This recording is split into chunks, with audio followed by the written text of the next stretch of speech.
Sa bangketa malapit sa McDo nagsimula ang kwento ng buhay pag-ibig ko, kung saan makikilala ko ang babaeng pumukaw ng atensyon ko. Maaga kasi akong nagbalat ng buto, nagtrabaho pagka-graduate ko ng high school sa edad na 18, dahil hindi na ako kaya pang pagpaaralin ng magulang ko sa college. Sa dahilang bigla ang nagkasakit ng tipos ang tatay ko. Kaya ang nangyari, napilitang magtrabaho ang mama ko at nagkapalit sila ng posisyon ng tatay ko. Si tatay na ngayon ang ilaw ng tahanan namin dahil siya na halos ang gumagawa ng gawaing bahay, katulad na lang ng paglalabada, pagluluto, paglilinis, basta lahat ng gawaing bahay ay sinalo na ni tatay. Si nanay naman, sa awa ng Diyos, ay nakahanap naman agad ng trabaho bilang mananahi ng damit. Dahil sa sakto lang ang nasisweldo ni nanay sa pang-opa ng bahay at sa pang-araw-araw na gastusin, ay halos kapos talaga kami at wala maipon. Ang pinakamahirap pa sa lahat, pag mayroong isa sa pamilya namin ang nagkakasakit, talagang nagkakanda-utang-utang ang magulang ko, may pangbili lang ng gamot. Dalawa kaming magkapatid. Ako ang panganay, ang sumunod sa akin ay babae. Dahil sa ramdam ko ang hirap ng magulang ko, napilitan akong maghanap ng trabaho at isang tabi muna ang pag-aaral ko sa kolehiyo, matulungan ko lang ang magulang ko. Kahit ayaw man nila ako pahintuin sa pag-aaral, wala din naman daw silang magagawa. Dahil sabi nga ni tatay,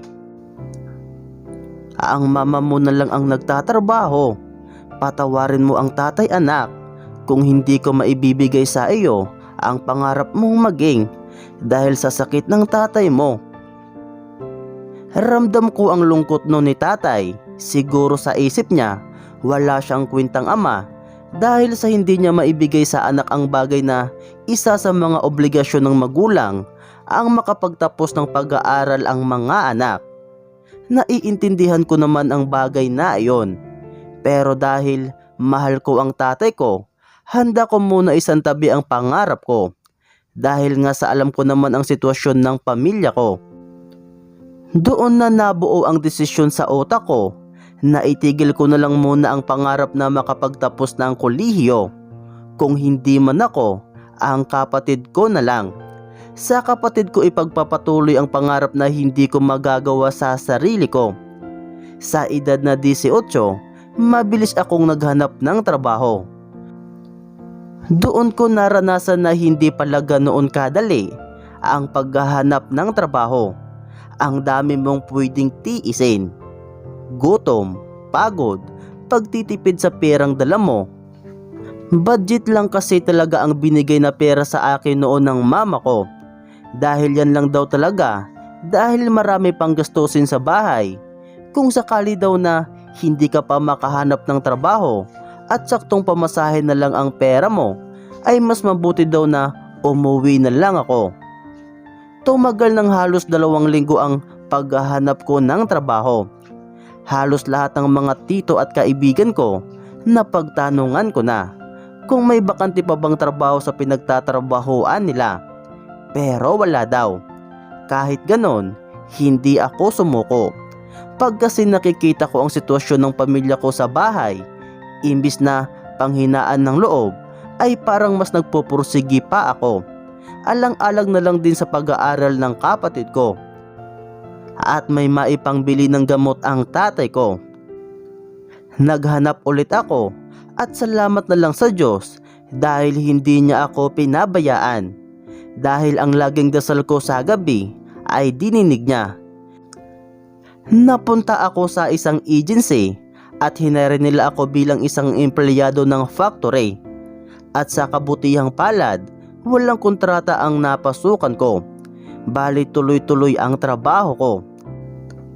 Hanggat okay daw ang performance ko, ay wala daw ako magiging problema sa trabaho. Umiwas lang daw ako na umabsent nang walang dahilan.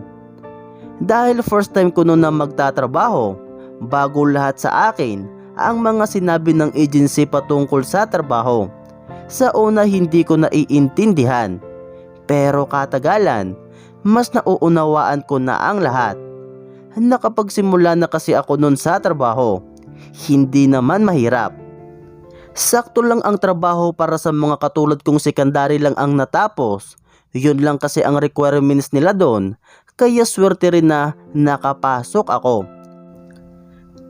Itago nyo na lang pala ako sa pangalang Ace. 5'6" yung height at moreno lang ang kulay ng balat. Gulat kayo sa taas ko, no? Huwag kayo magulat dahil pati rin ako nagulat. Kasi bakit hindi naman kataasan ang magulang ko? Pero ba't ako? Ganito. Minana ko siguro ito sa mga ninuno ko. Di joke lang, pero totoo. Hindi rin naman ako gwapo at hindi rin pangit.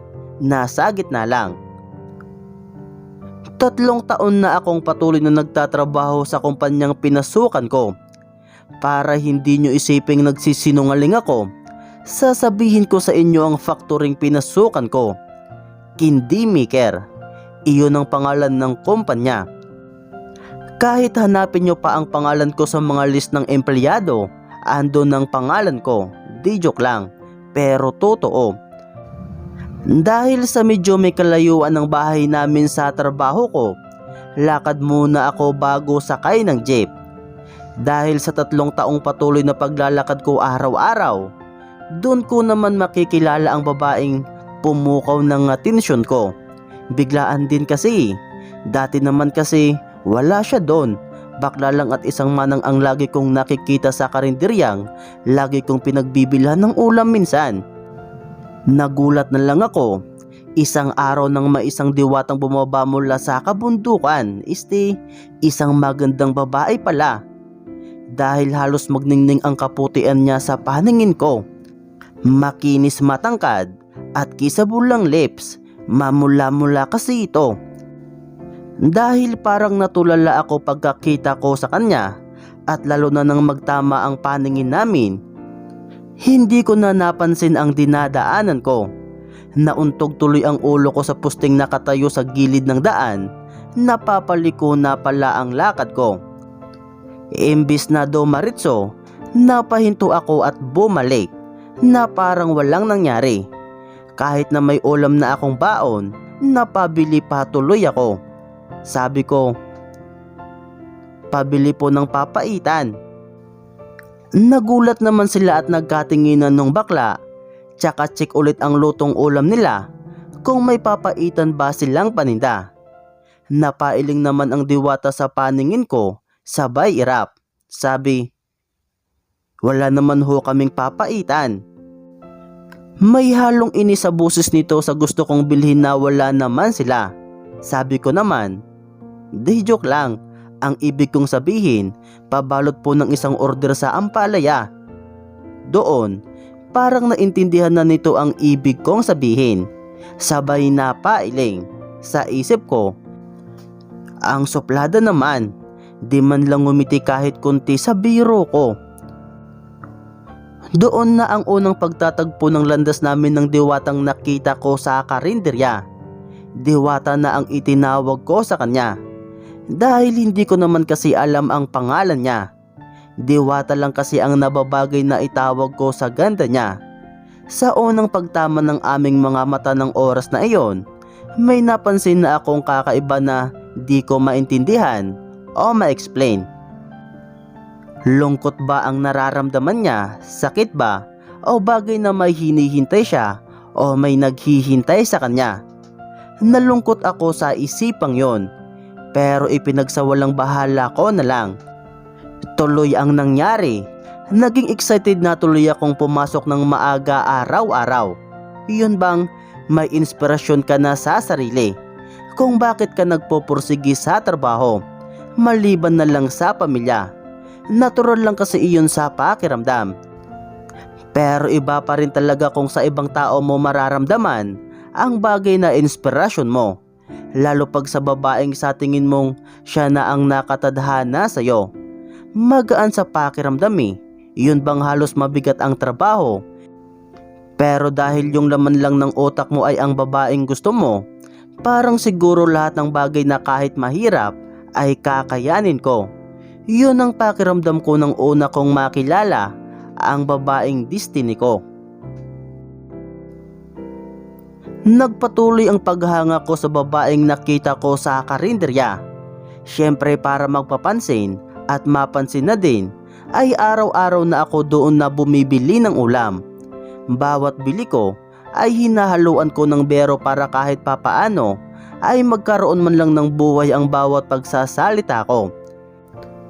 Hindi naman ako nabigo sa pagpapapansin ko kasi sa loob ng isang buwan na pagdaan-daan ko lagi doon, ang dating parang masungit na diwata pag nakikita ako, ngayon ay napapalitan na ng ngiti. Hanggang sa kalaunan ay nagawa niya na rin akong pansinin at kausapin. At doon ko na rin siningit na tanungin ang kanyang pangalan. At nagpakilala naman siya. At siya daw si Chiska. Chiska na lang daw ang itawag ko sa kanya. Imbis daw na diwata. Kasi nakakahiya daw pag may nakakarinig na customer pag sinasambit ko iyon. At tinanong ko na din kung ilang taon na siya. 19 daw. Okay. Hindi naman nagkakalayo ang edad naming dalawa. Naging malapit kami ni Chiska at lubusan ko din siyang nakilala. Mabait at magaan siyang kausap.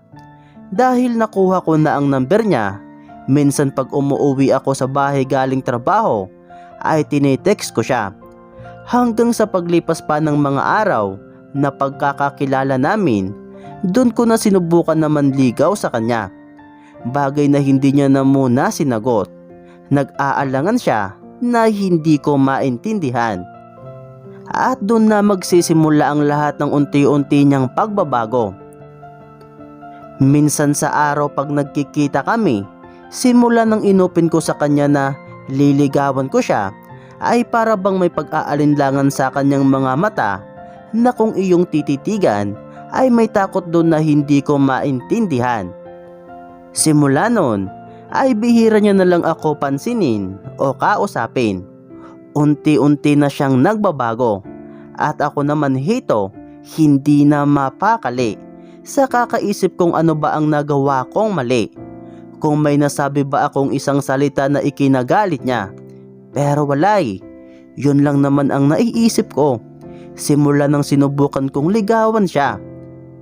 Dahil sa ayaw ko naman sayangin ang pagkakataon na nakilala ko siya at pabayaan na lang itong nararamdaman ko para sa kanya, kaya naman nag-isip ako ng mabisang hakbang kung paano ko ba siya makakausap ng masinsinan nang sa ganon ay malaman ko naman ang dahilan niya. Kung bakit unti-unti niya akong nilalayuan. Oo, sabihin na lang natin na hindi pa kami. Pero pare, lalaki ako at mayroong pagtingin sa babaeng nasa harapan ko na at nakakausap. Alangan naman na ipagsawalang bahala ko itong pagtingin ko sa kanya. Pwede rin naman siguro na layuan ko siya. Dipindi na lang sa mga sasabihin niya. Kaya naman yun na nga, dahil hindi na ako masyado makatulog sa kakaisip sa kanya, sinubukan ko siya i-text ng Sabado ng gabi. Dahil kinabukasan wala naman akong pasok noon, kaya may time ako na ilabas siya. Oo, yun ang plano ko, ang ilabas siya. Dit kong baga. First time ko lang nagagawin ito, kaya hindi ko alam kung gagana ba itong plano ko. Sana ay pumayag siya. Pagkatapos ko kumain ng Sabado ng gabi, siguro mga banda 8:00 habang nakahiga na ako at nagpapahinga, tinext ko si Chiska kung wala ba siyang gagawin bukas araw ng Linggo. Buti at nag-reply naman siya at sabi na wala daw. Kasi magsasara daw muna bukas ang karinderya ng auntie niya kasi may pupuntahan daw ang mga ito. Kaya naman sa sagot niyang iyon ay napangiti ako at dali-dali na naman na nag-text. Pwede ba na lumabas tayo bukas kung okay lang sa iyo? Medyo matagal siya bago nakapag-reply sa tanong ko sa kanya. Siguro mga 10 minutes bago may na-receive akong muling message sa kanya. Bakit? Yun lang ang sagot niya na mabilis na nagpataranta sa akin kung ano ba ang mga susunod kong sasabihin para mapapayag siya sa inaalok ko. May sasabihin lang sana ako. Importante. Medyo nag-aalangan pang paliwanag ko. Yun lang kasi ang naisip ko para wala na muna ako masabi na kakaiba ngayon sa kanya. Dahil ang plano ko ay bukas talaga ako magtatanong ng todo-todo at buong loob sa kanya. Bahala na. Tingnan ko, text na lang kita ulit. Yun lang ang naging reply niya na para bang hindi pa sigurado. Kaya naman matamlay ako na tiningnan na lang ang cellphone ko at hindi na lang muna siya ni-reply. Hihintayin ko na lang siguro ang sagot niya. Sana naman ay pumayag siya. Sa kakahintay ko ng sagot niya, hindi ko napansing nakatulog na pala ako. At sa madaling araw banda alas 4 ng umaga, bigla naman ako naalimpungatan dahil nakatulog pala ako sa kakahintay sa text ni Chiska. Naalala ko bigla kasi ang text ko sa kanya na kung pwede magkita kami. Dali-dali ko naman agad na hinanap ang cellphone ko ng pagkagising ko noon at agad inopen ang message. At may isang unread message doon na agad ko namang binuksan. Sige, saan banda? Napangiti ako at nag-isip ng lugar kung saan kami una magtatagpo. Naisip ko doon sa karinderya na lang ng auntie niya at banda alas 8 ng umaga. Sinend ko sa kanya yun kahit na madaling araw pa para paggising niya maya-maya ay mabasa niya ang sagot ko sa kanya. Nang masin ko yun, ay agad ulit ako na umidlip na may ngiti sa labi kasi maaga pa naman. Para naman kahit papaano fresh ako at handa ang isip ko sa mga itatanong ko sa kanya mamaya. Sana naman ay maging okay at hindi lang magtapos sa mga sasabihin ko at sasabihin niya sa akin ang nagsisimula pa lang na love story naming dalawa.